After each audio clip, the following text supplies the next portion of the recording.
Alright, so for this question, we need to do all these steps here. What are the null and alternative hypotheses? Remember, it's always equals and then generally not equals unless they say trying to prove greater than. For the scatter plot, you just plot the points. For example, 229 corresponds to 15.9, 530 corresponds to 14.8. So it's just creating the dots. Most of that's straightforward. The difficult part is going to be this correlation coefficient. So in case you don't have it turned on, you need to go to second and hit 0 on your calculator. And we're going to go down until we get to the option that says diagnostic on.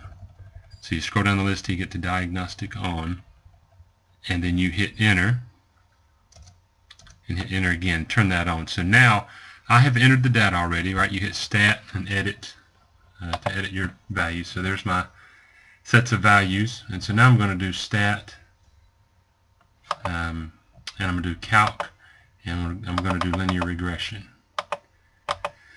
Alright, so right there we get our A and B coefficients for our line, but most importantly now we get R, which is the negative 0.932. That's where we get that. Now the test statistic is a different calculation. Let me show you that. So to do that, you hit stat, and it's one of the tests, and it's at the very bottom of the list, so I'm going to hit the up arrow. It's the second one from the bottom, linear regression t-test.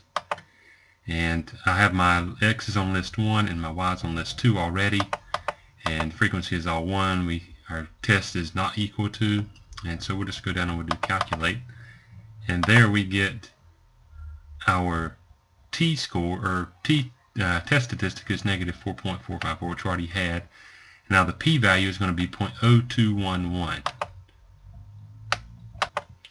And so the conclusions here that we make from that, since the p-value is and that should say 0.021, right? After what we just calculated, that's what we got there. So that should be 0.021.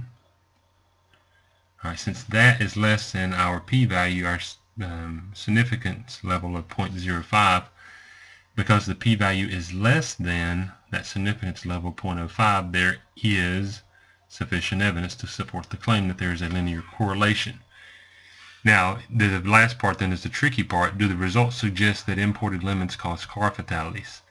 This is very important about statistics. Correlation does not imply causation. It's a very famous saying in statistics. Just because one thing goes up when the other thing goes up doesn't mean that one causes the other. So always keep in mind that there is no cause-effect relationship necessarily. Smokers tend to have a higher rate of cancer, but you can't just say that. You need to go prove that by doing more controlled tests. All right, so that's how you would do that question there.